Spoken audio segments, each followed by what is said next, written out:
મારું નામ ભરતભાઈ ગભાભાઈ ચૌહાણ, ગામ દયાળ, તાલુકો મવા લગાવી છે. અહીંયા 2 એકર જમીન છે અને 2 એકરમાં અમે લગભગ 15 લગાવી છે. અને આ જમીન આપ જોઈ શકો છો કે એકદમ ઊંચા નીચાવાળું છે. જેમ કે આમાં ખુલ્લું પાણી આપવું હોય તો કોઈ રીતે આપી ન શકાય એ રીતનું છે. માનો કે અહીંથી પાણી ન જાય, ઓલી બાજુથી ન આવે, આ બાજુથી ન આવે, એ રીતની ડુંગરા પથરા જેવી જમીન છે. એટલે એમાં પાણી આપવું શક્ય નહોતું. પછી અમે આ ડ્રીપ વસાવી છે.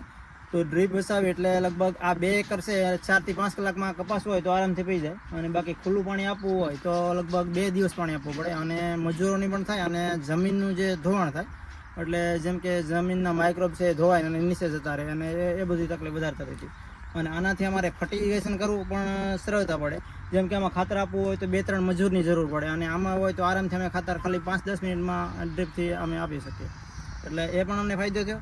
અને બીજું અમને સરકાર તરફથી 50% સબસિડી મળતી હતી. અને પછી મોવા માર્કેટ યાર્ડ અને પીડીલાઇટ તરફથી બંને તરફથી અમને પ્રોત્સાહિત કરવામાં આવ્યા અને અમને સબસિડી મળે છે.